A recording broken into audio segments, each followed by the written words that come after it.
अस्सलामुअलैकुम वरहमतुल्लाहि वबरकातुहू। बिस्मिल्लाहिर्रहमानिर्रहीम। सूरत आल इमरान 20 रुकू ऐं 200 आयतन ते मुश्तमिल आहे। हीअ सूरत मदनी आहे। कुरान शरीफ में सूरतन जा जोड़ा आहिनि ऐं सूरत आल इमरान सूरह बकरा जो जोड़ो या साथी चयो वञे थो। ॿई सूरतूं अलिफ लाम मीम सां शुरू थियनि थियूं ऐं ॿिन्ही सूरतुनि में आख़िर में हिकु अज़ीम दुआ पिणु आहे। सूरह बकरा में घणो गुफ़्तगू यहूदियुनि जे बारे में हुई ऐं सूरत आल इमरान में घणो मुख़ातिब ईसाई आहिनि। ॿिन्ही हिननि सूरतुनि में ॿिन्ही अहले किताबनि जो ज़िक्र आहे। शुरूअ जी आयतुनि में क़ुरान जो पैगाम ऐं उन खां पोइ हज़रत ईसा ऐं बीबी मरियम जे बारे में तफ़सील सां ज़िक्र आहे।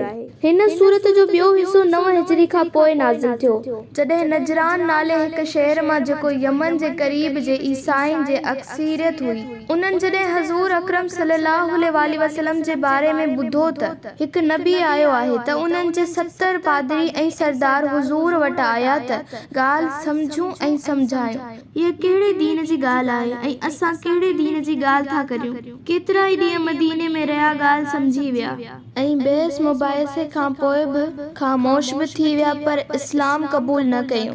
उन ते हुज़ूर सल्लल्लाहु अलैहि वसल्लम मुबाहिले जे चैलेंज जी दावत ॾिनी ऐं उन्हनि खे क़बूल बि कयो पर आख़िर पादरी उन खे क़बूल करण खां अॻु निकिरी पंहिंजे इलाइक़े ॾांहुं रवाना थी विया। मुबाहिलो उन खे चइबो आहे हिकु ॿिए खे बददुआ ॾिबी आहे त जेके हक़ ते न हुजनि अल्लाह ताला उन्हनि खे बर्बाद करे। उन ॾींहुं हुज़ूर अकरम सल्लल्लाहु अलैहि वसल्लम पंहिंजी न्याणी बीबी फातिमा, हज़रत अली, हज़रत हसन ऐं हज़रत हुसैन जिन खे पाण सां वठी आया हुआ पर पादरी निकिरी त विया पर कंहिं क़िस्म जी तनक़ीद खां बि पासो कंदा रहिया। सूरत आल इमरान जंग उहद खां पोइ नाज़िल थी हुई। हिन सूरत में हज़रत इब्राहिम जो बि ज़िक्र आहे। 6 रुकू जंग उहद जे बारे में आहिनि। हिन जंग में हुज़ूर अकरम सल्लल्लाहु अलैहि वसल्लम जा ॾंद मुबारक बि शहीद थिया हुआ। मक्के जे कुफारनि सख़्त हमलो कयो हो ऐं हुज़ूर अकरम सल्लल्लाहु अलैहि वसल्लम जो प्यारो चाचो हज़रत हमज़ा बि शहीद थिया ऐं हिन ई जंग में मुनाफ़िकनि जे अॻुवाण अब्दुल्ला बिन अबी 300 माण्हुनि सां गॾु जंग शुरू थियण खां थोरो ई अॻु हुज़ूर अकरम सल्लल्लाहु अलैहि वसल्लम खे छॾे विया ऐं वरी जंग शुरू थियण ऐं हुज़ूर अकरम सल्लल्लाहु अलैहि वसल्लम जे ज़ख़्मी थियण खां पोइ केतिरा ई सहाबिन पिण जो शिद्दत गम में हौसलो हारे विधो ऐं जंग जो मैदान छॾे विया पर अल्लाह ताला हिन ई सहाबिन खे हिन ई सूरत में माफ़ करण जी पिण ख़ुशख़बरी ॾिनी आहे ऐं उहे ई सहाबी वरी ज़ख़्मी हालत में काफ़िरनि जे पोयां निकिरी पिया। हिन सूरत जी शुरूआत बिन इस्म आज़म सां आहे जिन नालनि जे वसीलनि सां दुआऊं क़बूल थींदियूं आहिनि। उहे नाला आहिनि अल हय्युल अल क़य्यूम। अल्लाह ताला खां दुआ आहे त हीअ सूरत सही पढ़ी सम्झी उन ते अमल करण जी तौफ़ीक़ अता फ़रमाए। आमीन। बिस्मिल्लाहिर्रहमानिर्रहीम। अलिफ लाम मीम। अल्लाह खां सिवा को बि बंदगीअ जो लाइक़ न आहे। उहो अल हय्युल अल क़य्यूम अल हय्युल सदा ज़िंदा रहण वारो जंहिंखे न फ़ना ऐं न ज़वाल आहे। अल क़य्यूम हुन काइनात जे निज़ाम खे बेहक ॾींदड़, क़ाइम ऐं बरक़रार रखंदड़ ऐं संभालींदड़ आहे। ए नबी सल्लल्लाहु अलैहि वसल्लम उन ई तो ते बरहक़ ऐं हिकु सचो किताब क़ुरान नाज़िल कयो आहे जेको अॻीन नाज़िल कयल किताबनि जी तस्दीक़ कंदड़ आहे ऐं उन ई अल हय्युल अल क़य्यूम जी ज़ात मुबारक तौरेत ऐं इंजील नाज़िल कया जेके हिन खां अॻु पहिरीं इंसाननि जी हिदायत लाइ सरचश्मो ऐं ज़रियो हुआ ऐं उन ई फ़ुरक़ान लाथो आहे। यकीनन जिन माण्हुनि अल्लाह जी आयतुनि जो इनकार कयो उन्हनि लाइ सख़्त अज़ाब जे वईद आहे ऐं अल्लाह ज़बरदस्त ग़ालिब ऐं बदिले वठण वारो आहे। बेशक अल्लाह उहो आहे जंहिं खां ज़मीनी आसमान जी का बि शइ मख़फ़ी ऐं लिकियल न आहे। उहो ई आहे जेको अव्हां जी माउरनि जे पेटनि में रहमनि में यानी जीअं वणेसि तीअं तव्हां जूं सूरतूं बणाए थो ऐं उन खां अलावा ॿियो को बि इबादत जे लाइक़ न आहे। उहो ई ज़बरदस्त ग़ालिब ऐं कमाल हिकमत वारो आहे। उहो ई आहे जंहिं तो ते ही किताब क़ुरान नाज़िल कयो जंहिं में 2 क़िस्मनि जूं आयतूं आहिनि। हिकिड़ियूं महकमात यानी उहे आयतूं जिन में अहकाम बिल्कुलु वाज़े ऐं साफ़ आहिनि ऐं जेके हिन किताब जो असल बुनियाद आहे ऐं ॿियूं मुतशाबिहात जिन जूं मानाऊं गैर मईन, अण मुक़रर ऐं घणियूं ई अञा न मालूम ऐं अण चिटियूं थी सघनि थियूं या जिन में इश्तबा हुजे यानी इंसान पंहिंजी महदूद अक़ल ऐं अण पूरी इल्म जी करे उन्हनि जी हक़ीक़ी माना ऐं मक़सद सम्झण खां क़ासिर हुजे। पोइ जिन जी दिलनि में खोट ऐं ॾिंगाई आहे से फितने जी तलाश में हमेशा मुतशाबिहात जे पोयां लॻंदा आहिनि। ऐं उन्हनि जो पंहिंजे ख़्याल मुताबिक़ मतिलबु कढंदा आहिनि या तावेलो कंदा आहिनि, हालांकि उन्हनि जी हक़ीक़ी माना या मुराद अल्लाह खां सवाइ ॿियो को बि कोन थो ॼाणे, छाकाणि त उन्हनि जो तालुक़ अहिड़ियुनि ॻाल्हियुनि सां आहे जिन जो सोचण सम्झण ऐं परोड़ण जी कुवत इल्म ऐं सलाहियत असांखे न आहे। पर जिन जो इल्म ऐं ईमान पको आहे उहे बिना हिबक झिझक चवनि था त असांजो त उन ते ईमान आहे, ही सभु कुझु असांजे पालणहार तरफ़ां आहे ऐं सच आहे त नसीहत त अकुल वारा ई पिराइनि था या क़बूल कनि था।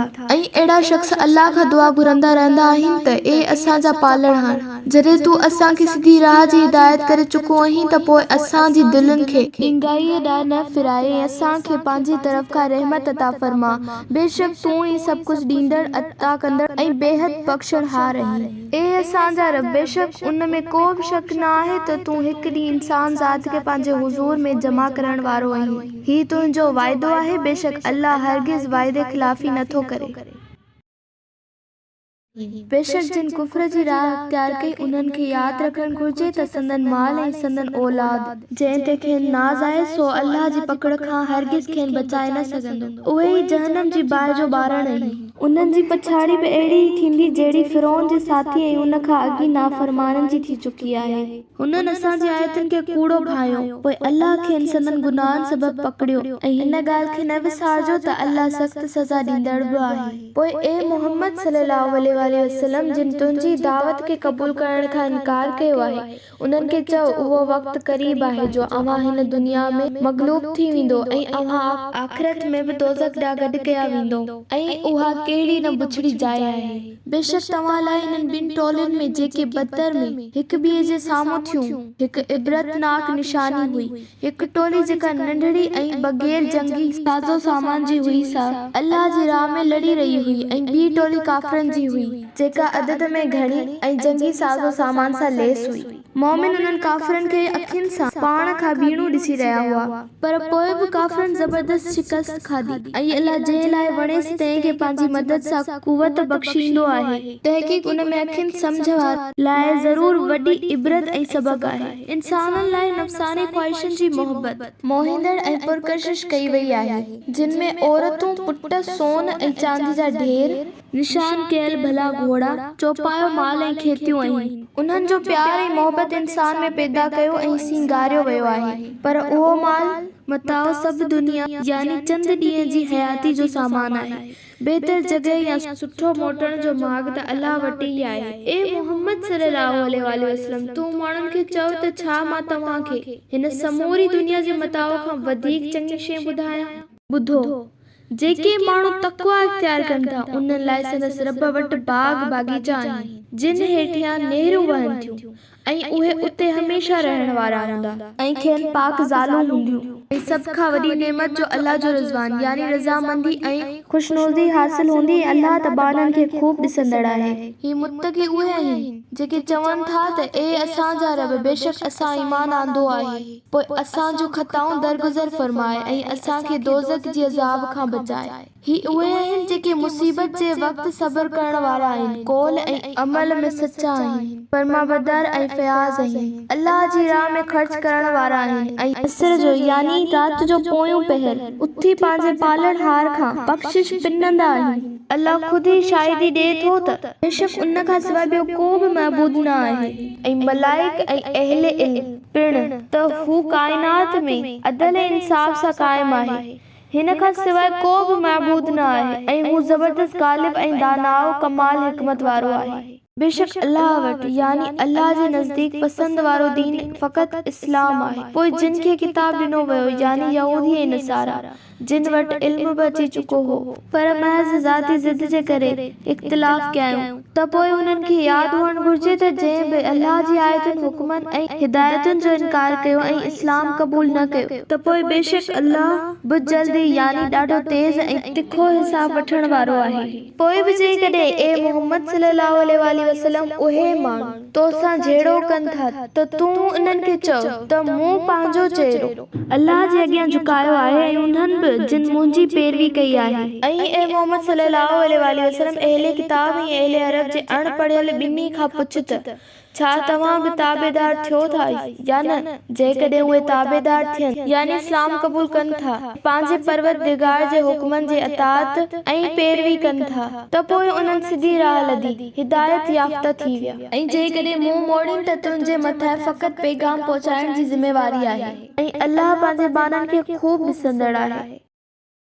बेशक जेके माण्हू अल्लाह जी आयतुनि जो इनकार कनि था ऐं पैगंबरनि खे नाहक क़त्ल कनि था ऐं अहिड़नि माण्हुनि खे क़त्ल कनि था जेके उन्हनि खे इंसाफ़ जो हुकुम ॾियनि था, ए मुहम्मद सल्लल्लाहु अलैहि वसल्लम तूं उन्हनि खे दर्दनाक अज़ाब जी ख़ुशख़बरी ॿुधाए छॾ। इहे उहे माण्हू आहिनि जिन जा अमल कई कमाई दुनिया ऐं आख़िरत में ज़ाया नास या चट थी विया ऐं उन्हनि जो को बि वसीलो ऐं मददगार न हूंदो। ए पैगंबर सल्लल्लाहु अलैहि वसल्लम, छा तूं उन्हनि यहूदियुनि ऐं नसारनि जे आलिमनि खे न ॾिठो आहे जिन खे किताब जी इल्म यानी तौरेत ऐं इंजील मां कुझु हिस्सो ॾिनो वियो ऐं उन्हनि खे जॾहिं अल्लाह जी किताब यानी क़ुरान या फुरक़ान हक़ ऐं बातिल खे निखेड़ींदड़ किताब ॾांहुं सॾियो वञे थो त जीअं उन्हनि जे विच में फ़ैसिलो करे त उन मां हिकु जमायत फिरी वञे थी ऐं उहे हिन किताब खां मुंहुं मोड़ींदड़ आहिनि। उहो इन करे जो बेशक हू चवनि था त असांखे दोज़ख जी बाहि चंद ॾींहं खां वधीक हरगिज़ न छुहंदी ऐं संदन घड़ियल अक़ीदनि ऐं ग़लत फ़हमियुनि दीन जे मामले में खेनि ॾाढो फ़रेब ऐं धोखो ॾिनो आहे। पोइ संदन कहिड़ो हाल हूंदो जॾहिं असीं खेनि हिकु अहिड़े ॾींहुं गॾु कंदासीं जंहिं जे अचण में को बि शक न आहे ऐं उन ई ॾींहुं हर शख़्स खे संदसि कई कमाई जो पूरो बदिलो ॾिनो वेंदो ऐं उन्हनि सां नाइंसाफ़ी न कई वेंदी। ए पैगंबर सल्लल्लाहु अलैहि वसल्लम, पंहिंजा मामला पंहिंजे रब जे हवाले कर। चओ, ए अल्लाह, तूं ई मुल्क जो मालिक आहीं, जंहिंखे घुरी तंहिंखे बादशाही बख़्शी ऐं जंहिंखे वणी तंहिंखां बादशाही खसी ऐं जंहिंखे घुरी तंहिंखे इज़त ग़लबो ऐं ताक़त ॾेई ऐं जंहिंखे घुरी तंहिंखे ज़लील कमज़ोर ऐं हीणो करी ऐं हर भलाई तुंहिंजे हथ में आहे। बेशक तूं ई हर शइ ते पूरी तरह क़ादिर ऐं वस वारो आहीं ऐं पिण तूं राति खे ॾींहं में दाख़िल करी थो ऐं ॾींहं खे राति में दाख़िल करी थो ऐं मुए मां जीअरो ऐं जीअरनि मां मुए खे कढी थो ऐं जंहिंखे चाहीं तंहिंखे बेहिसाब रोज़ी अता फरमाई थो। मोमिन, अहले ईमान खे छॾे काफ़िरनि खे हरगिज़ पंहिंजो दोस्त मददगार हमदर्द न बणायो ऐं जेको ईअं कंदो उन जो अल्लाह सां को बि तालुक न आहे सवाइ उन जे जो तव्हां के अहिड़े ॾियार में फासी पिया आहियो त उन हालत में काफ़िरनि जे शिर खां बचण लाइ एहतियातन ईअं करियो त तव्हां का मयार न आहे ऐं इंसाननि खां न ढिॾियो ऐं अल्लाह तव्हांखे पंहिंजी ज़ात खां ढिॾारे थो ऐं अव्हांखे अल्लाह ॾांहुं मोटणो आहे। ऐं पैगंबर सल्लल्लाहु अलैहि वसल्लम उन्हनि खे चओ त जेको तव्हांजी सीननि दिलनि में आहे उनखे तव्हां लिकायो या ज़ाहिर कयो, अल्लाह बहरहाल उनखे ॼाणे थो ऐं जेके आसमाननि में आहे ऐं जेको ज़मीन में आहे सो सभु हू ॼाणे थो ऐं अल्लाह हर शइ ते पूरी तरह क़ादिर ऐं वस वारो आहे। खबरदार, उन ॾींहं खे न विसारजो जंहिं ॾींहुं हर शख़्स जेका चङाई या नेकी कई हूंदी सा साम्हूं पाईंदो ऐं जेका हुन बुराई कई हूंदी सा बि संदसि अॻियां हूंदी ऐं उन ई ॾींहुं हीअ तमन्ना कंदो त जेकर संदसि ऐं उन बुराईअ जे विच में दूरी घणो फ़ासिलो हुजे हा। यादि रखो त अल्लाह तव्हांखे पंहिंजी ज़ात पंहिंजी पकड़ खां ॾिॾारे थो ऐं अल्लाह पंहिंजे बाननि जो निहायती ख़ैरख़्वाह, शफ़ीक़ ऐं ॾाढी नरमी करण वारो आहे। ए पैगंबर सल्लल्लाहु अलैहि वसल्लम, माण्हुनि खे चओ त जेकॾहिं तव्हां अल्लाह सां मोहबत करियो था त मुंहिंजी ताबेदारी पैरवी कयो त अल्लाह तव्हां सां मोहबत कंदो ऐं अव्हां जो ख़ताऊं माफ़ कंदो ऐं हू ॾाढो माफ़ कंदड़ ऐं निहायती रहम करण वारो आहे। चओ त अल्लाह ऐं संदसि रसूल जी अताअत करियो, हुकुम मञियो। पोइ जेकॾहिं हू अञा बि इनकार कनि ऐं मुंहुं मोड़ीनि त पोइ यकीनन अल्लाह बि काफ़िरनि सां मोहबत नथो करे। बेशक अल्लाह आदम, नूह ऐं इब्राहिम जे घराणे ऐं आले इमरान खे सारे जहान वारनि ते तरजीह ॾिनी, चूंडियो, सगोरो कयो ऐं पसंदि फरमायो ऐं रिसालत ऐं नबूअत लाइ मुंतख़िब कयो।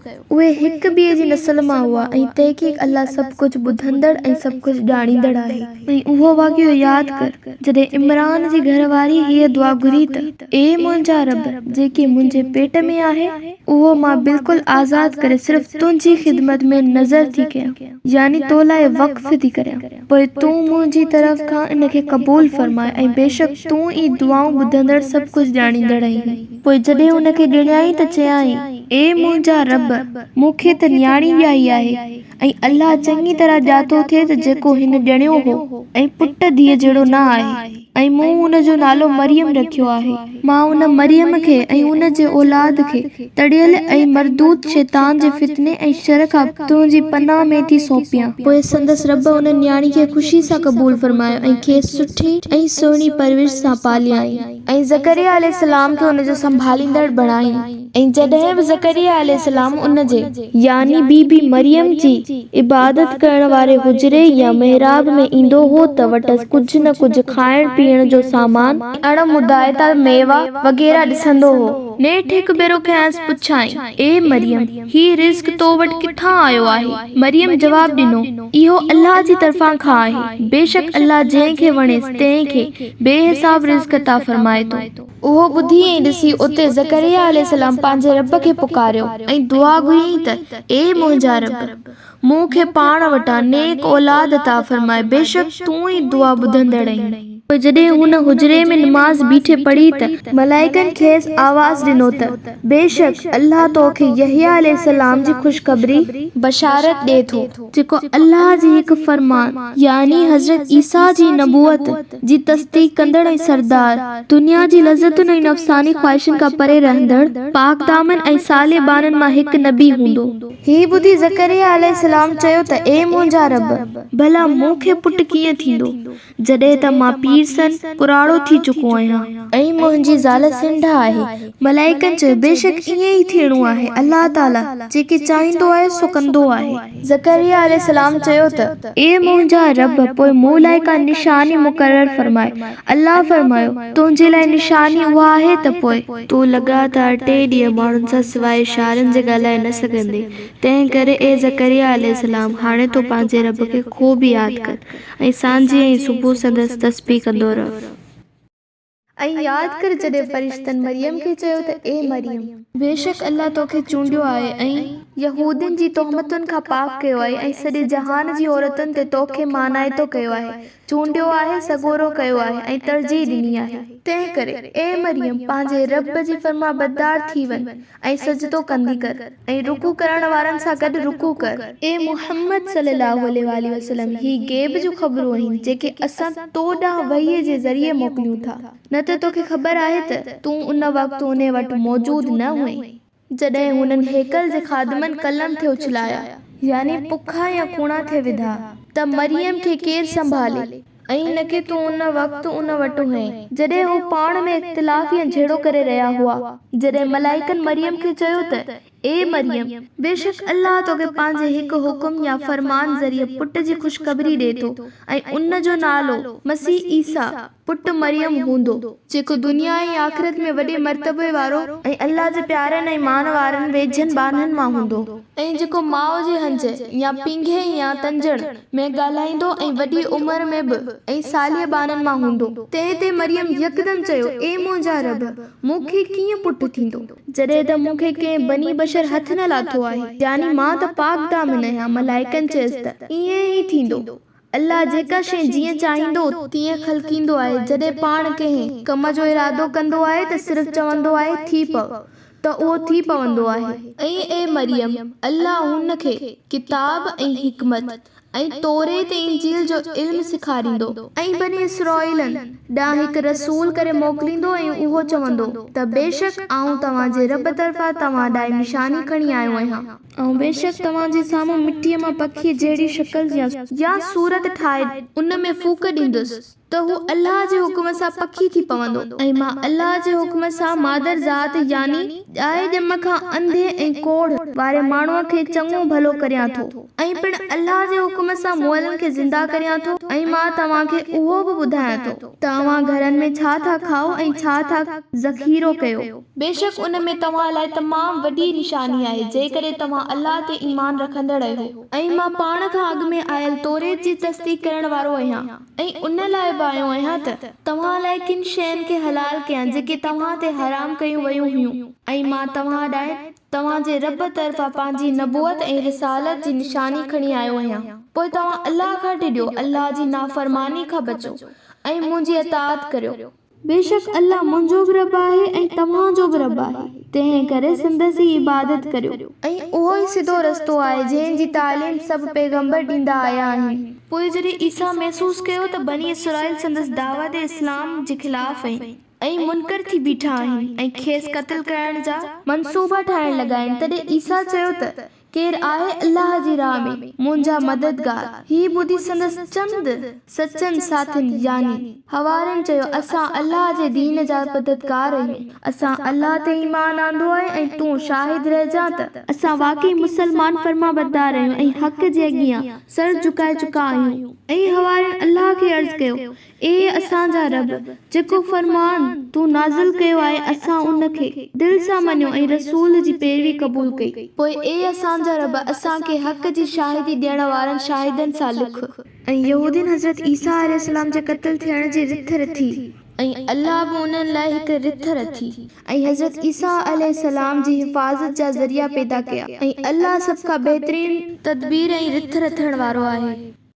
ऐं यादि कर जॾहिं अल्लाह ईसा अलैहिस्सलाम खे फरमायो हो त ए ईसा, बेशक हाणे आउं तोखे वापसि घुराइण वारो आहियां ऐं तोखे पाण ॾांहुं मथे खणण वारो आहियां, जिन तुंहिंजो इनकार कयो उन्हनि खां तोखे पाक करण वारो आहियां ऐं तुंहिंजी पैरवी ऐं इताअत करण वारनि खे उन्हनि काफ़िरनि जे मथां क़यामत ताईं मुसलत करण वारो आहियां। ऐं ए काफ़िरो, तव्हांखे आख़िर मूं ॾांहुं ई मोटणो आहे, पोइ मां तव्हांजे विच में उन्हनि ॻाल्हियुनि जो फ़ैसिलो कंदुसि जिन ॻाल्हियुनि बाबति अव्हां पाण में इख़्तिलाफ़ कंदा हुआ। पोइ जिन माण्हुनि कुफ्र कयो उन्हनि खे दुनिया ऐं आख़िरत में सख़्तु अज़ाब ॾींदुसि ऐं उन्हनि खे मुंहिंजे अज़ाब खां बचाइण लाइ को बि मददगार न हूंदो।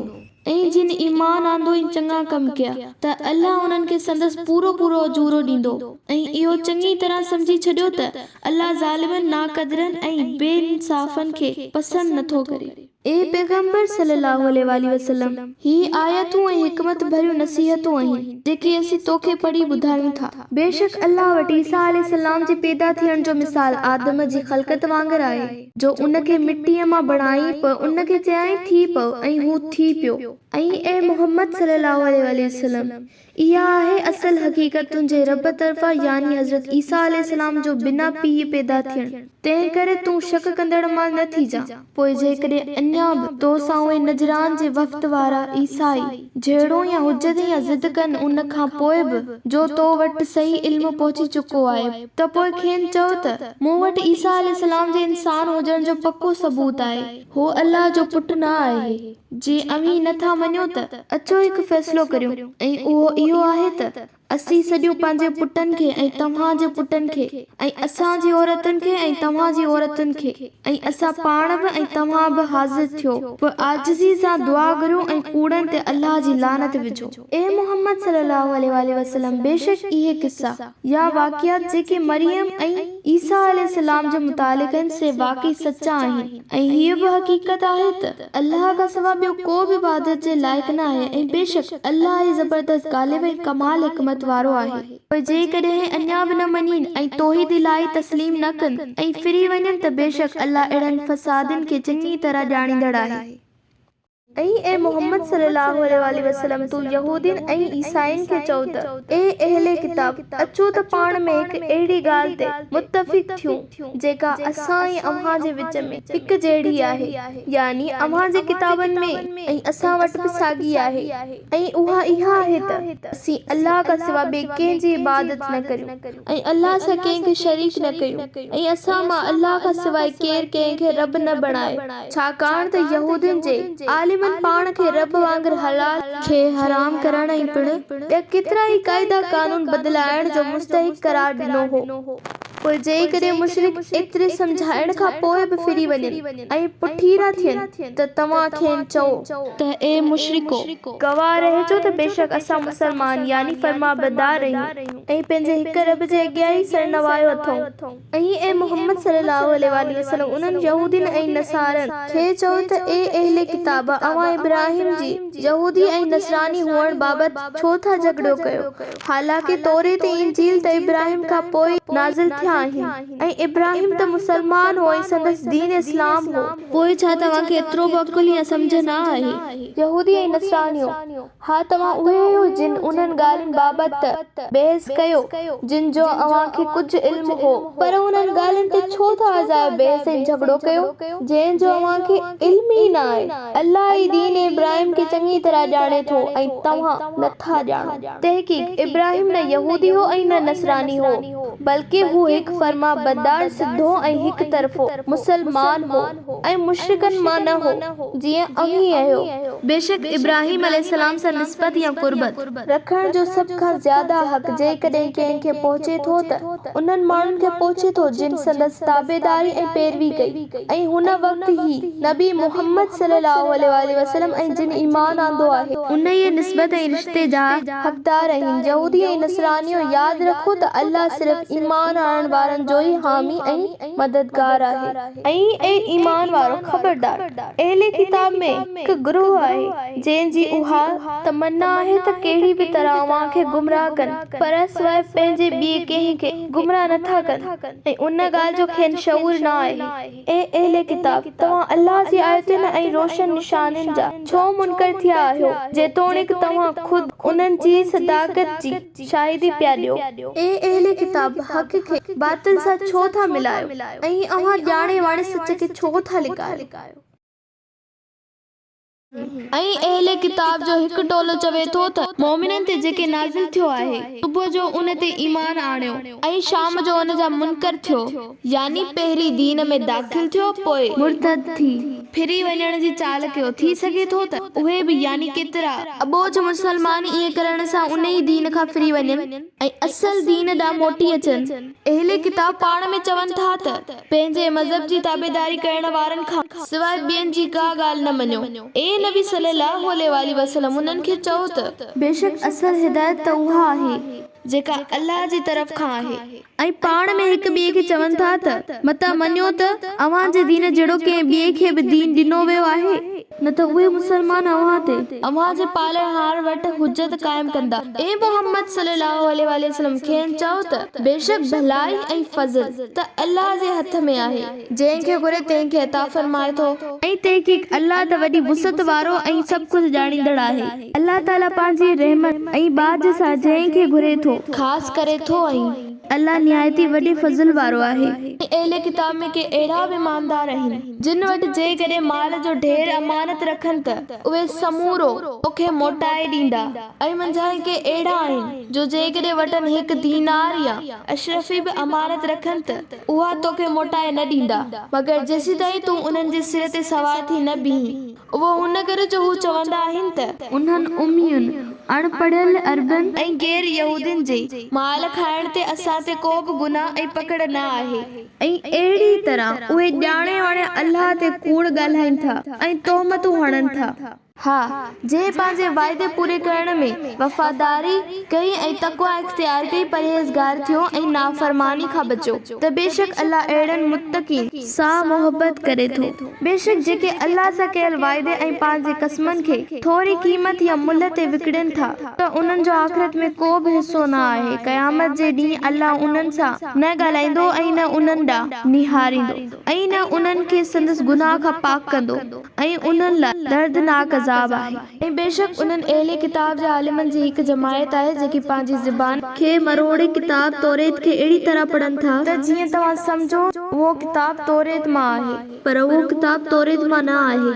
ऐं पिणु उहो बि ज़ोर ॾेई चवनि था त उहो अल्लाह जी तरफ़ खां आहे, पर उहो अल्लाह जी तरफ़ खां असल न आहे ऐं उहे ॼाणे वाणे अल्लाह ताला ते कूड़ ॻाल्हाइनि था। कंहिं बि बनी बशर खे उहो नथो सुहे जो अल्लाह खे इस किताब जो इल्म, दानाई या हिकमत अता फरमाए ऐं नबूवत सां सरफराज़ करे ऐं हू माण्हुनि खे चवे त अल्लाह खे छॾे मुंहिंजा बाना थियो, पर यकीनन चवंदो त रब जा सच्चा बाना थियो। हिन किताब इलाही जी तालीम जी तकाज़ा आहे ऐं उन करे बि जो अव्हां किताब पढ़ायो था ऐं ख़ुदि बि पढ़ो था ऐं न हू अव्हां खे अहिड़ो हुकुम कंदो त मलाइकनि ऐं नबियुनि खे पंहिंजो रब बणायो। छा उहो मुमकिन आहे त हू नबी तव्हांखे कुफ्र जो हुकुम ॾींदो जॾहिं तव्हां मुसलमान आहियो, यानी अल्लाह जे अॻियां सर झुकाईंदड़ फर्माबरदार आहियो। ऐं यहूदियो यादि करियो त तव्हां त छा पर जॾहिं अल्लाह सभिनी नबियुनि खां पको अंजाम वरितो हो त जॾहिं बि मां तव्हांखे किताब ऐं हिकमत सां नवाज़िया ऐं जॾहिं बि को रसूल उन तालीम जी तस्दीक कंदड़ थी अचे त उन्हीअ ते ज़रूर ईमान आणींदो, संदसि ज़रूर मदद कंदो। पोइ अल्लाह ताला तव्हां खां पुछो त छा तव्हां इक़रार कयो ऐं उन ते मुंहिंजो हुकुम जो बार खयो? उन्हनि सभिनी नबियुनि चयो त इक़रार कयोसीं। उन ते अल्लाह फरमायो त हिक ॿिए ते शाहिद रहजो, मां बि अव्हां सां गॾु शाहिदनि मां आहियां। पोइ जेके हिन मिसाक खां पोइ फिरंदा या मुंहुं मोड़ींदा त उहे फासिक, बेदीन ऐं नाफ़रमान आहिनि। छा ही माण्हू अल्लाह जे दीन खां सवाइ को ॿियो दीन चाहिनि था? हालांकि आसमाननि ऐं ज़मीन में जेके बि मख़लूक आहे ख़ुशी या नाख़ुशी सां, चाहींदे या न चाहींदे संदसि फरमान जी ताबे आहे ऐं उहे सभु उन ॾांहुं ई मोटाए वेंदा।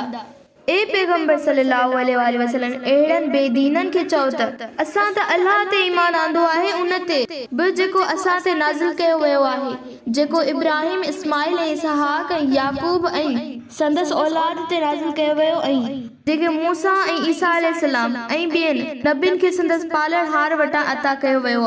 असीं उन्हनि मां कंहिं हिक में बि फ़र्क़ु नथा कयूं ऐं असीं त संदसि यानी पंहिंजे रब जा फरमाबरदार आहियूं। ऐं जेको बि इस्लाम खां पोइ ॿिए दीन जो तलब कंदो तंहिंखां उहो हरगिज़ क़बूल कयो न वेंदो ऐं उहो आख़िरत में बि नुक़सान पाइण वारनि या नामुरादनि मां हूंदो।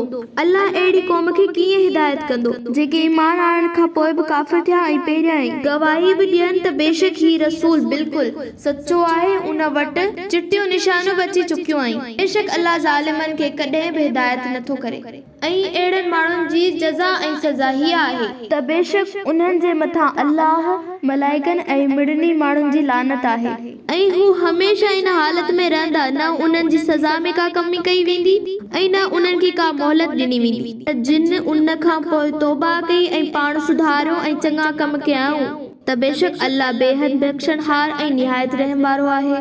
बेशक जिन माण्हुनि ईमान आणण खां पोइ वरी कुफ्र इख्तियार कयो, महज़ ज़िद, तहसुब ऐं हक़ जी दुश्मनी जे करे कुफ्र में वधंदा विया, तिन जी तौबा हरगिज़ क़बूल न कई वेंदी। उहे माण्हू पक्का गुमराह आहिनि। यकीन कयो जिन माण्हुनि कुफ्र इख्तियार कयो ऐं कुफ्र जी हालत में जान या दम ॾिनाऊं यानी काफ़िर थी मुआ त उन्हनि मां जेकॾहिं को पंहिंजी निजात लाइ ज़मीन जेतिरो सोन बि फिदियो तौरु ॾे त उहो हरगिज़ क़बूल न कयो वेंदो। इहे उहे आहिनि जिन लाइ दर्दनाक अज़ाब आहे ऐं उन्हनि जो को बि वसीलो ऐं मददगार न हूंदो। यादि रखो तव्हां हरगिज़ नेकी जो दर्जो तेसीं ताईं माणे न सघंदो जेसीं ताईं जेके कुझु अव्हांखे प्यारो आहे या जंहिं माल दौलत सां अव्हांखे मोहबत आहे सो अल्लाह जी राह में ख़र्च न कंदो ऐं जेको कुझु अव्हां ख़र्च कंदो सो अल्लाह ताला यकीनन ॼाणींदड़ आहे ऐं उन ई मुताबिक़ ई अल्लाह ताला तव्हांखे नवाज़ींदो, यानी जहिड़ो माल तहिड़ो मुल्ह। हर ताम या खाधो बनी इसराइलनि लाइ बि हलाल हुयो जेको इस्लाम में हलाल आहे, सवाइ उन जे जेको इसराइल हज़रत याकूब अलैहिस्सलाम कराहत जे करे मसलन उठ जो गोश्त पंहिंजो पाण ते हराम कयो हो ऐं उहो बि तौरेत जे नाज़िल थियण खां अॻु।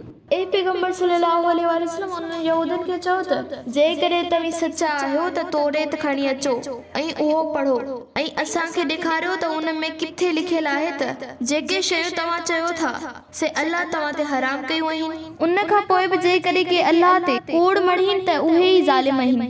ए पैगंबर सल्लल्लाहु अलैहि वसल्लम उन्हनि खे चओ त जो कुझु अल्लाह फरमायो आहे सो सच फरमायो आहे ऐं यहूदियो जेकॾहिं सचा आहियो तव्हां इब्राहिम जे दीन जी ताबेदारी करियो जेको बिल्कुल हनीफ हिक तरफ़ो बातिल दीननि खां बेज़ार हो ऐं मुशरिकनि मां न हो। एक इबादत लाइ पहिरियों घर जेको माण्हुनि लाइ ठाहियो वियो सो उहो ई आहे जेको मक्की मुकरमा में आहे। उहो बरकत भरियो ऐं सारी जहान लाइ हिदायत जो मर्कज़ आहे जंहिंमें बिल्कुल पधरियूं निशानियूं आहिनि, जंहिंमें मक़ाम इब्राहिम आहे, जंहिंमें अॼु बि हज़रत इब्राहिम अलैहिस्सलाम जे क़दमनि जा निशान महफूज़ आहिनि ऐं जेको बि हुन में दाख़िल थियो सो अमन वारो थी वियो ऐं अल्लाह जो इंसाननि ते उहो हक़ यानी फर्ज़ आहे त जंहिंखे बि उन ॾांहुं सफ़र जी अल्लाह ताक़त या इस्तिताअत ॾिनी हुजे उन्हीअ घर खाना काबा जो हज करे ऐं जेको बि उन घर जी फज़ीलत ऐं पाकाई जो इनकार करे उन खे ख़बर हुअणु घुर्जे त बेशक अल्लाह सभिनी जहाननि वारनि खां बेनियाज़ आहे। ए पैगंबर सल्लल्लाहु अलैहि वसल्लम खेनि चओ त ए अहले किताब अल्लाह जी आयतुनि जो इनकार छो था करियो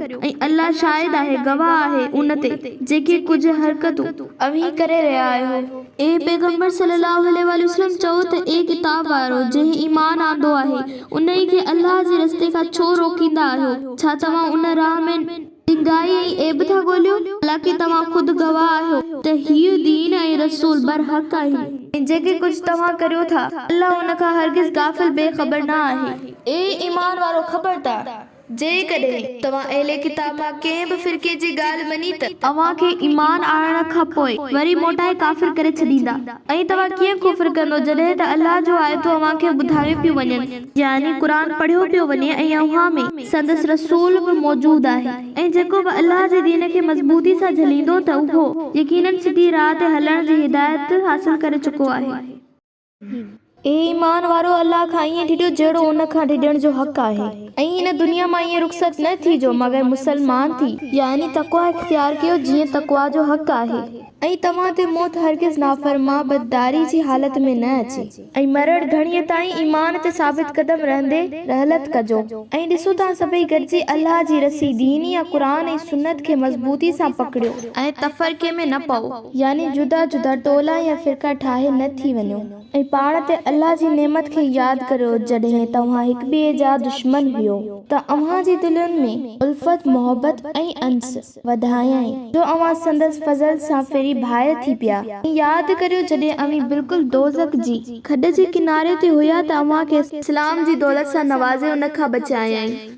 अहिड़ी तरह अल्लाह तव्हां लाइ पंहिंजो आयतूं खोले बयान करे थो त मन अव्हां हिदायत वारा थियो ऐं तव्हां मां का जमायत या के माण्हू अहिड़ा ज़रूर हुअण घुर्जनि जेके चङाई जी तरफ़ सॾीनि, भलाई करण जो हुकुम ॾीनि ऐं बुराई खां रोकीनि। ऐं अहिड़ा ई माण्हू कामयाब थियण वारा ऐं मुराद माणण वारा आहिनि। ऐं मता तव्हां उन्हनि जहिड़ा थियो जेके फ़िरक़नि में विरहाइजी विया ऐं खुलियल या चिटियुनि निशानियूं अचण जे बावजूद बि इख़्तिलाफ़ ऐं तकरार कयाऊं। अहिड़नि ई माण्हुनि लाइ यकीनन तमामु वॾो अज़ाब आहे। ऐं यादि रखो त हिकु ॾींहुं अचणो आहे जंहिं में केतिरा ई ख़ुशनसीब चेहरा चमकंदड़ ऐं ख़ुशीअ में बहकंदड़ हूंदा ऐं केतिरा ई बदनसीब चेहरा पंहिंजी नामुरादी जे करे कारा हूंदा ऐं जिन जा मुंहं कारा हूंदा उन्हनि खे पुछो वेंदो त छा ईमान आणण खां पोइ तव्हां कुफ़्र इख्तियार कयो? पोइ हाणे तव्हां कुफ़्र करण जे एवज़ अज़ाब जो मज़ो चखो। ऐं जिन जा चेहरा चमकंदड़ हूंदा से अल्लाह जी रहमत जे पाछे या ओट में हूंदा ऐं उहे ई ख़ुशनसीब हमेशा उन ई हालत में ही रहंदा। ए पैगंबर सल्लल्लाहु अलैहि वसल्लम ही अल्लाह जो आयतूं एहकाम आहिनि जेके असीं तोखे ठीक ठीक पढ़ी ॿुधायूं था। ऐं अल्लाह कॾहिं बि जहान वारनि यानी पंहिंजी मखलूक सां ज़ुल्म करणु नथो चाहे।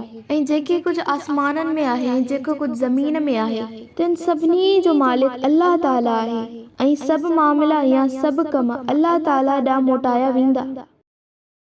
ए ईमान वारो तव्हां हिकु बहितरीन उम्मत आहियो जंहिंखे माण्हुनि जी हिदायत अल्लाह जे दीन क़ाइमु करणु पाण में इंसाफ़ ऐं इस्लाह लाइ पैदा कयो वियो आहे। तव्हां नेकी जो हुकुम ॾियो था ऐं बुराई खां रोकियो था ऐं अल्लाह ते ईमान आणियो था। जेकॾहिं अहले किताब मुखालिफ़त ऐं सरकशी जे बदिरां ईमान आणीनि हा त संदन लाइ कहिड़ो न सुठो हुयो। उन्हनि में के ईमानदार बि आहिनि पर अफ़सोस उन्हनि मां अक्सर नाफ़रमान आहिनि। उहे थोरी अज़ियत खां सवाइ तव्हां खे ॿियो को बि नुक़सानु हरगिज़ न पहुचाए सघंदा ऐं जेकॾहिं जंग कंदा त तव्हां खे पुठी ॾेई छॾींदा, पोइ उन्हनि जी किथां बि मदद न कई वेंदी।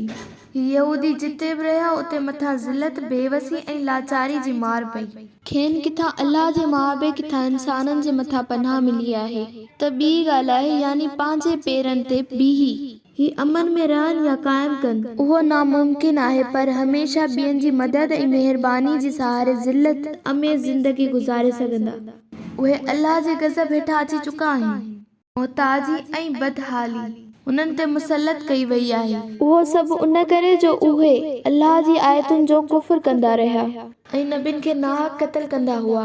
उहो उन करे बि जो हू नाफ़रमानी कंदा हुया ऐं हू शरारतुनि में हदूं लताड़े चुकिया हुया। यादि रहे त अॼु बि यहूदियुनि जी क़िस्मत में ज़िलत आहे ऐं ॿियनि जे सहारे ते हली रहिया आहिनि ऐं ज़मीन में न किथे आराम सां रहनि था ऐं न ॿियनि खे रहण ॾियनि था। सभु अहले किताब बि हिकु जहिड़ा न आहिनि। उन्हनि मां हिकु जमायत सिधी राह ते क़ाइमु आहे। हू राति जो उथी रब जो आयतूं पढ़नि था ऐं संदसि हुज़ूर में सर झुकाइनि था। अल्लाह ऐं आख़िरत जे ॾींहं ते ईमान रखनि था, नेकीअ जो हुकुम ॾियनि था, बुराई खां रोकीनि था ऐं चङनि कमनि करण में अॻराई कनि था।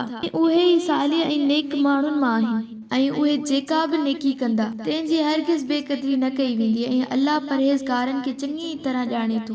बेशक जिन कुफ्र कयो तिन खां हरगिज़ न की संदसि माल न की संदसि औलाद अल्लाह जे अज़ाब खां कुझु बि टारे सघंदा ऐं उहे दोज़खी आहिनि ऐं हमेशा मंझंदि रहण वारा आहिनि। हू जेकी बि दुनिया जी ज़िंदगी में ॾेखाई वास्ते ख़र्च कंदा आहिनि उन जो मिसाल उन ई वाह वाचूड़े या हवा वांगुरु आहे जंहिंजो पारो हुजे ऐं उन्हनि माण्हुनि जी पोख ते किरे जिन पंहिंजो पाण ते ज़ुल्म कयो हुजे ऐं उन्हनि जी पोख साड़े बर्बाद करे छॾे।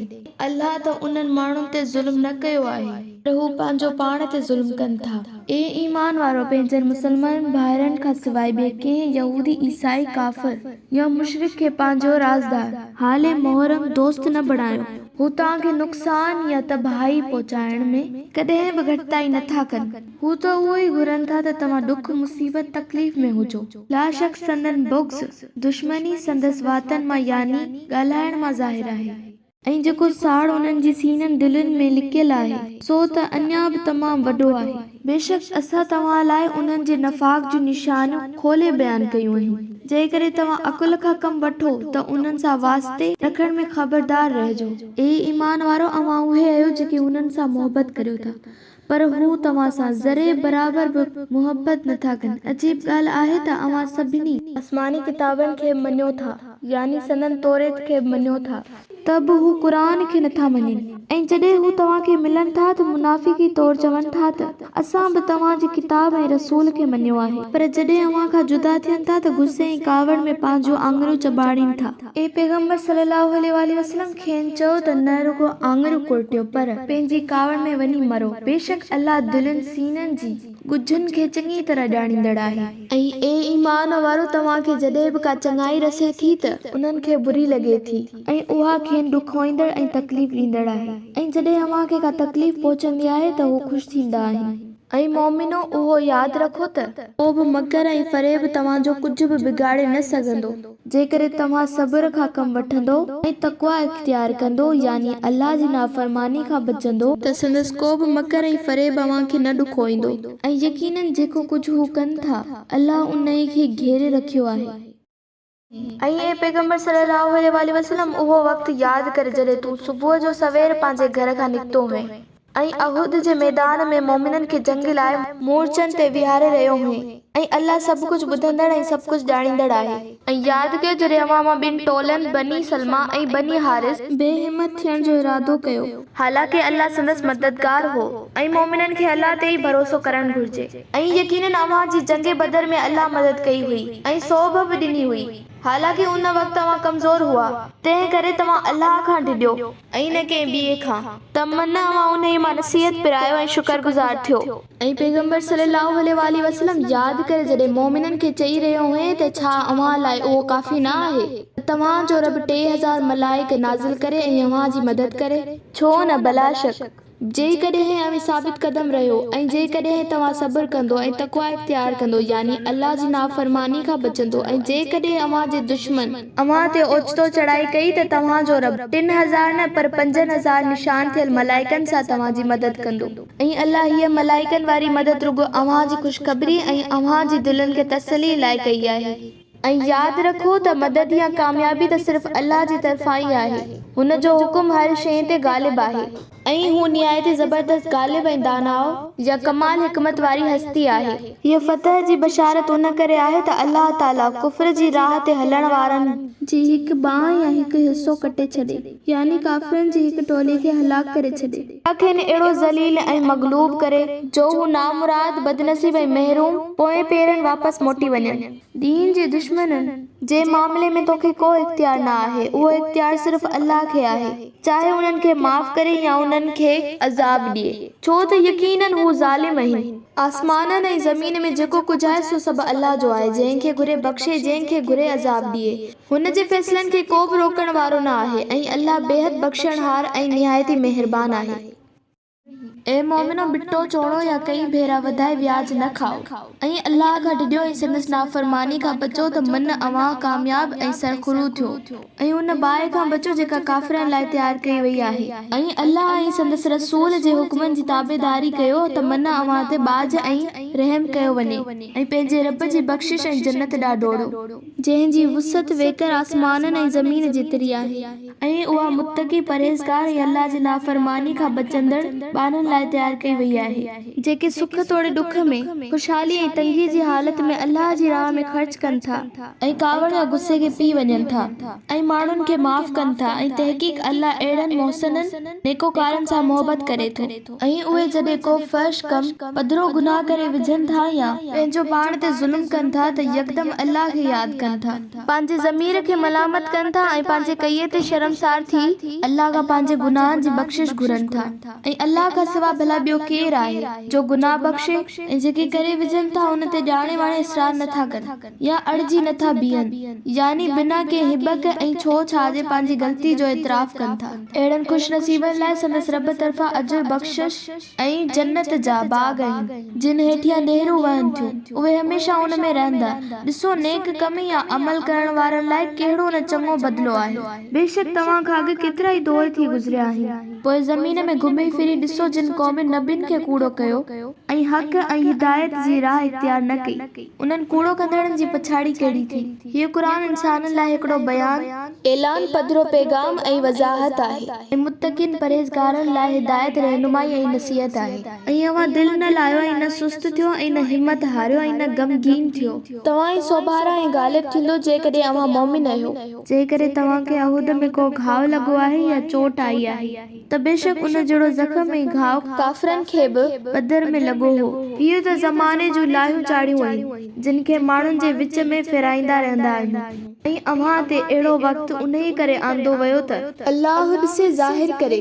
त केर सच्चा मोमिन आहिनि ऐं अव्हां मां किन खे शहादत जे दर्जे ते फाइज़ करे ऐं अल्लाह ज़ालिमनि खे कॾहिं बि पसंदि नथो फरमाए ऐं हिन लाइ त जिन ईमान आंदो आहे अल्लाह उन्हनि खे पाक करे ऐं काफ़िरनि खे चटी या नास करे ऐं ए मुसलमानो छा तव्हां सम्झी वेठा आहियो त महज़ ईमान जे दावा करे जन्नत में ईअं ई हलिया वेंदो हालांकि अल्लाह अञा तव्हां मां जहाद करण वारनि ऐं साबित कदम रहंदड़ साबिरीन खे न ॼातो या ज़ाहिर करियो या निखेड़ियो आहे ऐं तहक़ीक़ मौत सां मुलाक़ात थियण खां अॻु यानी जंग अहूद खां अॻु तव्हां शहादत जी मौत जो सदू करे रहिया हुआ हाणे त मौत तव्हां जे साम्हूं अची चुको आहे ऐं तव्हां ख़ुदि बि हुन खे अखियुनि सां ॾिसी रहिया आहियो यानी जेकॾहिं शहादत जो शौक़ अथव त मैदान ते लहू रुकिजी छो विया आहियो ए मुसलमानो तव्हांखे सम्झणु घुर्जे त मुहम्मद सल्लल्लाहु अलैहि वसल्लम अल्लाह जो हिकु रसूल आहे ऐं बेशक उन खां अॻु ॿिया केतिरा ई रसूल थी गुज़रिया आहिनि जेके पंहिंजे वक़्त में राह हक़ या हिदायत जी तलक़ीन कंदे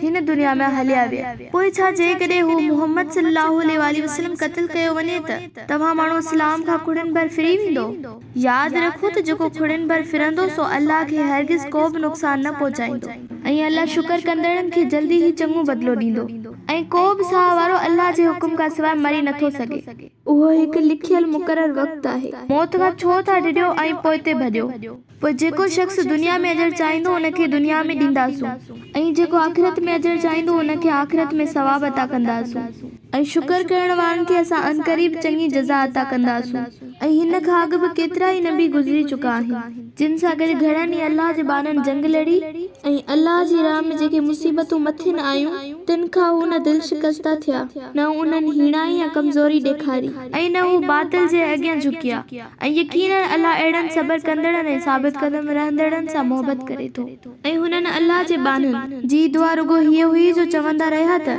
ए असांजा रब असांजा गुनाह माफ़ फरमाए ऐं जिन कमनि में असां खां ज़्यादती थी असांखे बख़्श असांखे साबित कदम रख ऐं काफ़िरनि जी क़ौम जे मुक़ाबले में असांजी मदद फरमाए ऐं फतह अनायत कर पोइ अल्लाह अहिड़नि पंहिंजनि बंदनि खे दुनिया जो बि अजर ॾिनो ऐं आख़िरत जो पिणु उम्दो अजर अता कयो ऐं अल्लाह मोहसिननि चङाई कंदड़ नेकुनि ऐं भलारनि सां मोहबत करे थो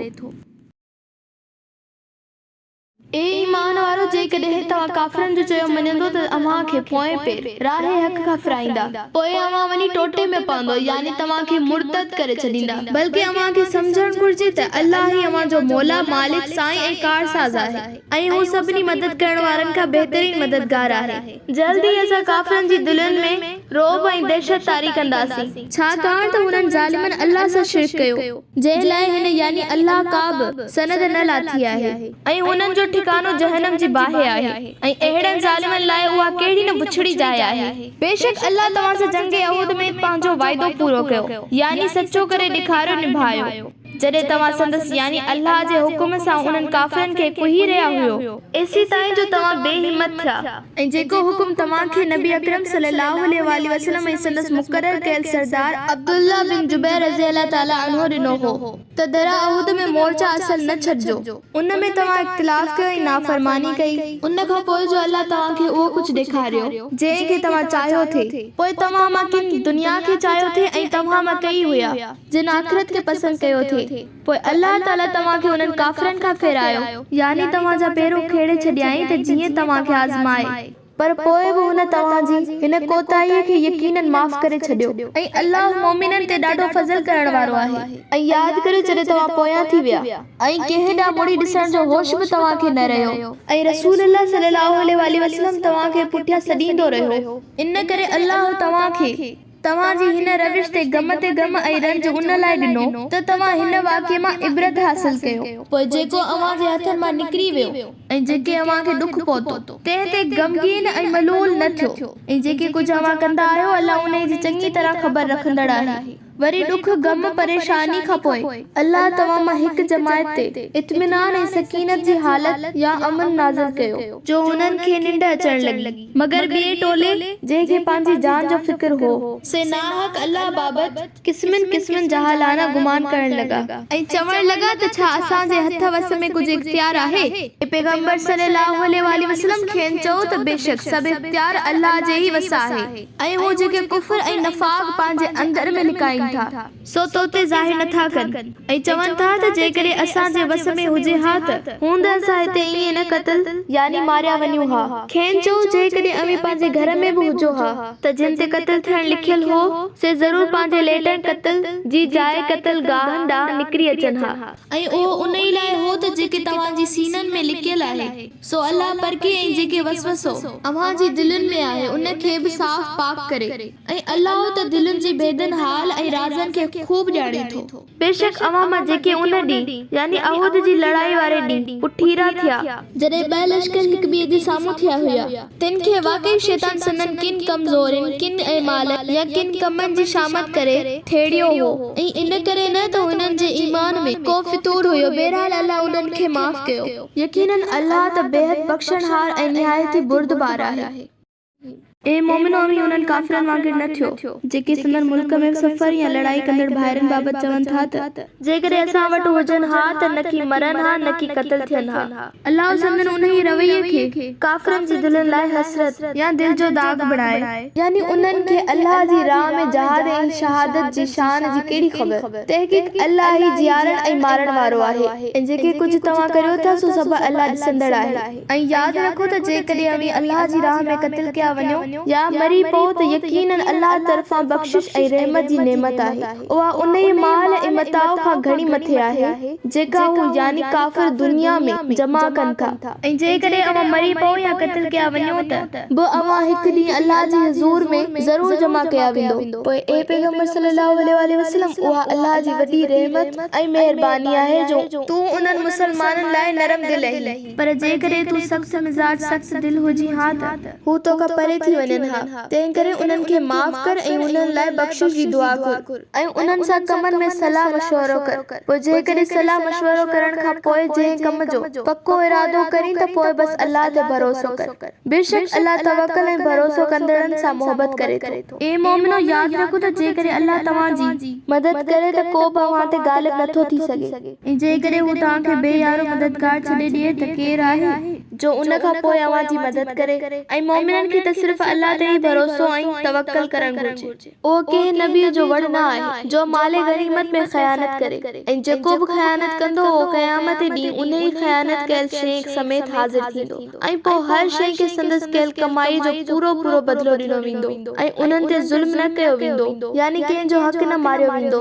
भला जेको शख़्स हमेशा रब जी रज़ा ते हलण वारो ऐं राज़ी रहण वारो हुजे उहो उन वांगुरु थी सघे थो जेको अल्लाह जे गज़ब हेठां आयल हुजे ऐं जंहिंजो आख़िरी ठिकानो जहन्नुम आहे ऐं उहा बुछड़ी जाइ आहे। न हरगिज़ न, अल्लाह वटि उन्हनि माण्हुनि जा धार दर्जा आहिनि ऐं जेकी कुझु हू कनि था अल्लाह जी उन ते खूब नज़र आहे। बेशक मोमिननि ते अल्लाह वॾो एहसान कयो जॾहिं संदन मंझाई हिकु रसूल मोकिलियाई जेको खेनि अल्लाह जो आयतूं पढ़ी ॿुधाए थो ऐं खेनि पाक करे संदन अक़ीदो अमल ऐं इख़लाक़ संवारे थो ऐं खेनि किताब यानी सुन्नत या हदीस ऐं दानाई सेखारे थो। हालांकि उन खां अॻु उहे माण्हू यकीनन पधरी गुमराही में पयल हुया। जॾहिं अहूद में अव्हां खे मुसीबत ऐं तकलीफ़ पहुती हुई जेतोणीकि अव्हां बदर में पंहिंजे दुश्मननि खे उन खां ॿीणो नुक़सान पहुचायो हो त बि चओ था त उहा मुसीबत किथां आई। पैगंबर सल्लल्लाहु अलैहि वसल्लम खेनि चयो त उहा मुसीबत अव्हां खे पंहिंजे पाण वटां पहुती आहे। बेशक अल्लाह हर शइ ते पूरी तरह क़ादिर आहे। अहूद जे ॾींहुं जेको नुक़सान ॿिन्ही धुरनि जे आम्हूं साम्हूं थियण वारे ॾींहुं अव्हां खे पहुतो उहो अल्लाह जे हुकुम सां हो ऐं उन ई लाइ बि हो त हू मोमिननि खे ॼाणे वठे, यानी ज़ाहिर करे लेखेड़े या परखे ऐं उन्हनि खे बि ॾिसी छॾे या ज़ाहिर करे जिन मुनाफ़िक़त कई। ऐं जॾहिं उन्हनि मुनाफ़िक़नि खे चयो वियो त अचो ऐं अल्लाह जी राह में विढ़ो या हमले खे रोकियो या पसपा कयो ऐं शहर जो बचाव ऐं दिफ़ा कयो त चवण लॻा जेकॾहिं असांखे जंग थियण जो इल्मु हुजे हा, यानी जे असीं सम्झूं हा या असांखे जंग थियण जी ख़बर हुजे हा त असां सां ज़रूर शामिल थियूं हा। उन ई ॾींहुं हू ईमान जे मुक़ाबले में कुफ्र जे वधीक क़रीब थी चुका हुआ ऐं जेको कुझु वात सां चऊं थे तो संदन दिलनि में न हो ऐं जेकी कुझु लिकाइनि था सो अल्लाह खूब ॼाणींदड़ आहे। ही उहे माण्हू आहिनि जेके पाण त पोइ ते वेठा रहिया ऐं पंहिंजे भाइरनि जेके लहण विया ऐं मारिया विया उन्हनि मुतालिक़ चवण लॻा त जेकॾहिं हू असांजी ॻाल्हि मञीनि हा त ईअं न मारिया वञनि हा। ऐं पैगंबर सल्लल्लाहु अलैहि वसल्लम खेनि चयो त जेकॾहिं सचा आहियो त जॾहिं अव्हां ते मौत अचे त पाण तां मौत खे टारे ॾेखारिजो ऐं जेके अल्लाह जी राह में शहीद थिया आहिनि उन्हनि खे मुअल न सम्झंदा बल्कि हक़ीक़त में उहे ज़िंदा आहिनि ऐं उन्हनि खे पंहिंजे रब वटां रिज़्क़ मिली रहियो आहे। जेकी नेमतूं अल्लाह उन्हनि खे पंहिंजे फज़ल सां अता कयूं आहिनि उन ते ॾाढो ख़ुशि आहिनि ऐं जेकी पुठी ते रहिजी विया आहिनि ऐं शहीद थी उन्हनि सां न गॾिया या मिलिया आहिनि तिन लाइ बशारत मोकिलींदड़ आहिनि त उन्हनि ते को बि ख़ौफ़ न हूंदो ऐं न ई उहे ग़मगीन थींदा ऐं अल्लाह जी नेमत ऐं फज़ल ते ख़ुशियूं करे रहिया आहिनि। ऐं बेशक उन्हनि खे मालूम थी चुको आहे त अल्लाह मोमिननि जे अजर खे कॾहिं बि ज़ाया करण वारो न आहे। जिन ज़ख़्म ऐं तकलीफ़ुनि सहण खां पोइ बि अल्लाह ऐं रसूल जे सॾ ते ॿीहर जग लहण लाइ लब्बैक चयो ऐं जिन नेकी कई ऐं तक़वा इख्तियार कयाऊं यानी नाफ़रमानी खां बचिया तिन लाइ संदसि रब वटि वॾो अजुर आहे। ऐं उन्हनि खे जॾहिं माण्हुनि चयो त तव्हां जे ख़िलाफ़ काफ़िरनि जी वॾी फ़ौज गॾु थी आहे उन खां ढिढियो त ही ॿुधी संदन ईमान अञा बि वधी वियो ऐं चवण लॻा त असां लाइ अल्लाह काफ़ी आहे ऐं उहो ई बहितरीन कारसाज़ आहे। पर अल्लाह जी वॾी नेमत फज़ल ऐं अता सां ख़ुशि थी मोटी आया ऐं खेनि को बि नुक़सान न पहुतो ऐं उन्हनि अल्लाह जी रज़ा जी ताबेदारी कई ऐं यकीनन अल्लाह वॾे फज़ल वारो आहे। तंहिं करे मुसलमानो हाणे तव्हांखे मालूम थी वियो हूंदो त बेशक उहो शैतान ई आहे जेको तव्हांखे अचायो पंहिंजे दोस्तनि खां डिॼारे थो पोइ तव्हां उन्हनि खां न डिॼो ऐं जेकॾहिं सचा मोमिन आहियो त सिर्फ़ु मूंखां ई डिॼो। ए पैगंबर सल्लल्लाहु अलैहि वसल्लम जेके माण्हू कुफ्र जी राह में ॾाढी टिक टोड़ कनि था उहे ई उन्हनि जूं सरगर्मियूं तोखे ग़मगीन न कनि। यकीनन हू अल्लाह ऐं अल्लाह जे दीन जो कुझु बि बिगाड़े न सघंदा। अल्लाह चाहे थो त अहिड़नि माण्हुनि जो आख़िरत में को बि हिसो न रखे ऐं बख़्शिश ऐं नेमतुनि खां महरूम करे ऐं उन्हनि लाइ वॾो अज़ाब आहे। यकीनन जिन माण्हुनि ईमान जे बदिले कुफ्र ख़रीद कयो उहे अल्लाह जो कुझु बि नुक़सान न करे सघंदा पर यकीनन पंहिंजी बर्बादी करे रहिया आहिनि ऐं उन्हनि लाइ दर्दनाक अज़ाब आहे। ऐं काफ़िर हरगिज़ उहो ख़्यालु न कनि त असां जेका खेनि मोहलत ॾियूं था उहा उन्हनि लाइ बहितर आहे। असीं त रुॻो खेनि हिन लाइ मोहलत ॾियूं था त हू अञा बि गुनाहनि में वधंदा रहनि यानी गुनाहनि में वधीक मुलविस थियनि ऐं उन्हनि लाइ ज़लील ऐं ख़्वार कंदड़ अज़ाब आहे। मुनाफ़िक़नि खे मोमिननि खां निखेड़ींदड़ ऐं चेताव ॾींदड़ अल्लाह ताला फरमाए रहियो आहे त ए मुनाफ़िक़ो अल्लाह मोमिननि खे इन हालत में हरगिज़ न छॾींदो जंहिं में तव्हां आहियो, ऐं जेसीं ताईं हू यानी अल्लाह ख़बीस पलीद ऐं नापाक खे पाक खां अलॻि न करे ऐं न कि अल्लाह ताला तव्हांखे ग़ैब खां वाक़िफ़ कंदो, यानी मुनाफ़िक़नि जा नाला ॿुधाईंदो। हू पंहिंजे रसूलनि मां जंहिंखे चाहींदो आहे तंहिंखे ग़ैब जी ख़बरुनि लाइ चूंडींदो आहे। तंहिं करे ए मुनाफ़िक़ो, अञा बि वक़्तु अथव, अल्लाह ऐं संदसि रसूल खे मञियो ऐं उन्हनि ते ईमान आणियो। ऐं जेकॾहिं अव्हीं सचो ईमान आणींदो, शिर्क ऐं नफ़ाक़ ऐं नाफ़रमानी खां बचंदो ऐं तक़वा इख्तियार कंदो त अव्हां लाइ वॾो अजुर आहे। जिन माण्हुनि खे अल्लाह पंहिंजे फज़ल सां नवाज़ियो आहे, उहे हरगिज़ इहे न सम्झनि त बुखल यानी कंजूसी करण, ज़कात न ॾियण, सदक़ात ऐं ख़ैरात न करण संदनि लाइ चङो आहे, बल्कि उन्हनि लाइ निहायती बुरो ऐं अनक़रीब उहो माल जेको हू बुखल सां गॾु कंदा आहिनि सो क़यामत ॾींहुं संदनि ॻीचे जो गॾु बणायो वेंदो। ऐं आसमाननि ऐं ज़मीन जी मिल्कियत जो वारिस त अल्लाह आहे, ऐं अल्लाह तव्हांजे अमलनि खां चङी तरह बाख़बर आहे। यकीनन अल्लाह उन्हनि जी ॻाल्हि ॿुधी जिन चयो त बेशक अल्लाह फ़क़ीर ऐं मोहताज आहे ऐं असां गनी ऐं शाहूकार आहियूं। तंहिं करे त अल्लाह पंहिंजे नाले ते ख़ैरात लाइ चए थो, असीं संदन उहो चयल कौल ऐं नाहक नबियुनि जो क़त्ल लिखंदासीं ऐं क़यामत जे ॾींहुं खेनि चवंदासीं त हाणे साड़ींदड़ बाहि जे अज़ाब जो मज़ो चखो। ए मुनाफ़िक़ो, उहा सज़ा अव्हां जे हथनि जी मोकिलियल कमाई आहे, न त अल्लाह वाक़ई पंहिंजे बाननि ते कॾहिं बि ज़ुल्म या ज़्यादती करण वारो न आहे। इहे उहे माण्हू आहिनि जेके चवनि था त बेशक अल्लाह असां खां वाइदो वरितो आहे, असांखे ताक़ीद ऐं हुकुम कयो आहे त जेसीं ताईं को रसूल असां वटि अहिड़ी कुर्बानी न आणे जंहिंखे ग़ैबी बाहि खाई ख़तम करे वञे, तेसीं असां ईमान न आणींदासीं। ए पैगंबर सल्लल्लाहु अलैहि वसल्लम, चओ वाक़ई जेकॾहिं तव्हां वटि रसूल जे सचे हुअण जी उहा कसोटी आहे त मूं खां अॻु जेके रसूल पधरियूं निशानियुनि ऐं मौजिज़नि सां अव्हां वटि आया ऐं उन ई मौजिज़नि सां आया जेके तव्हां चयो था, त पोइ तव्हां उन्हनि खे नाहक छो क़त्ल कयो जेकॾहिं तव्हां सचा आहियो। ए मुहम्मद सल्लल्लाहु अलैहि वसल्लम, जेकॾहिं ही माण्हू तोखे कूड़ो कनि था त बेशक तोखां अॻु में पिण केतिरनि ई रसूलनि खे कूड़ो कयो वियो हुयो जेके पधरियुनि निशानियुनि, सहीफ़नि ऐं रोशन किताबनि सां आया हुआ। हर जानदार खे मौत जो ज़ाइक़ो चखणो आहे। यकीनन तव्हां सभिनी खे क़यामत जे ॾींहुं पूरो पूरो बदिलो ॾिनो वेंदो। पोइ जेको दोज़ख जी बाहि खां दूर कयो वियो, बचायो वियो ऐं जन्नत में दाख़िल कयो वियो, बेशक उन ई मुराद माणी। ऐं दुनिया जी हयाती त महज़ धोखे ऐं फ़रेब जे सामान ऐं अखियुनि जे ढव खां सवाइ ॿियो कुझु न आहे। ए मोमिनो, अव्हां पंहिंजे माल ऐं जाननि में ज़रूर आज़माया वेंदो ऐं तव्हांखे उन्हनि माण्हुनि खां जिन खे तव्हां खां अॻु किताब ॾिनो वियो, यानी अहले किताब, ऐं उन्हनि जिन शिरक कयो, ज़रूर घणियूं ई ॾुख ऐं इज़ाउ ॾींदड़ ॻाल्हियूं ॿुधणियूं पवंदियूं। मगर जेकॾहिं अव्हां सब्र कयो, मुसीबतुनि में साबित क़दम रहियो ऐं तक़वा इख्तियार कई त उहो तमामु वॾी हौसले, अज़म ऐं हिम्मत जो कमु आहे।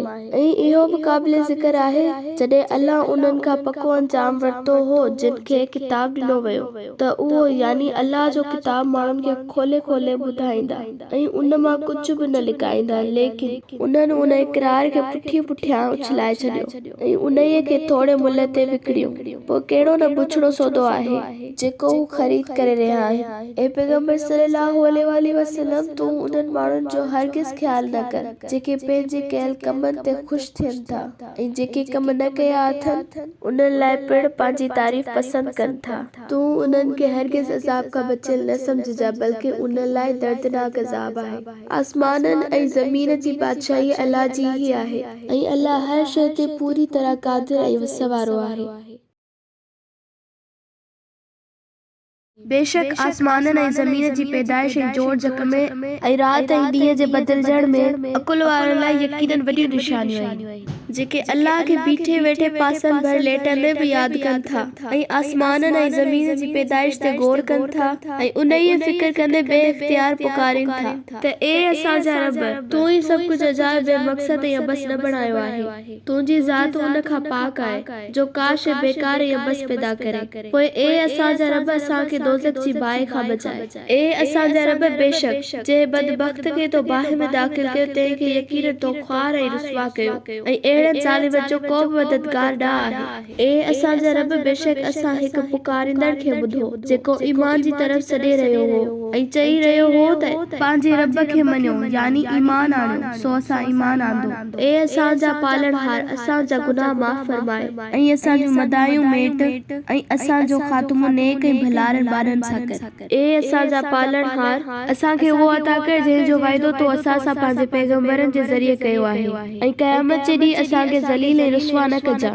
बेशक तू वाइदे खिलाफ़ी करण वारो न आहे। पोइ संदन पालणहार उन्हनि जी दुआ क़बूल कई ऐं फरमायाईं बेशक आऊं अव्हां मां कंहिं बि अमल करण वारे जो अमल ज़ाया न करण वारो आहियां, उहो मर्द हुजे या औरत। तव्हां सभु हिकु ॿिए मां यानी हम जिन्स आहियो।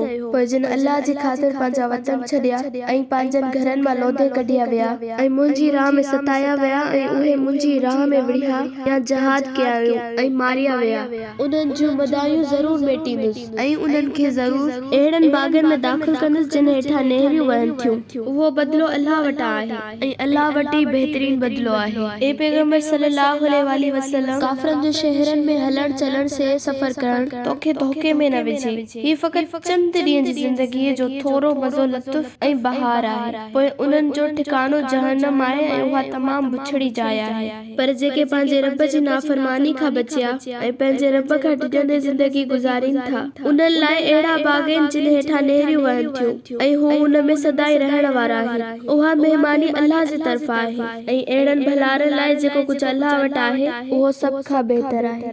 ऐं बेशक अहले किताब में के अहिड़ा बि आहिनि जेकी यकीनन अल्लाह ऐं जेको तो ॾांहुं क़ुरान लाथो वियो आहे ऐं जेकी उन्हनि ॾांहुं यानी तौरेत लाथो वियो आहे उन ते ज़रूर ईमान आणीनि था ऐं संदन दिलूं आजिज़ी ऐं इनकिसारी सां अल्लाह ॾों झुकियल आहिनि ऐं उहे अल्लाह जो आयतूं थोरे मुल्ह ते ॿियनि वांगुरु नथा विकिणनि। तहक़ीक़ अहिड़नि ॿारनि जो अजुर संदन रब वटि आहे। बेशक अल्लाह जल्दी ई हिसाब किताब वठण वारो आहे। ए ईमान वारो सब्र खां कम वठो ऐं हिक ॿिए खे सब्र जी नसीहत करियो ऐं जहाद लाइ हर वक़्तु तयार रहो, जवान मर्दी ॾेखारियो ऐं साबित कदम रहो ऐं अल्लाह ताला जी नाफ़रमानी खां डिॼो त मन तव्हां कामयाब थियो ऐं फलाह माणियो।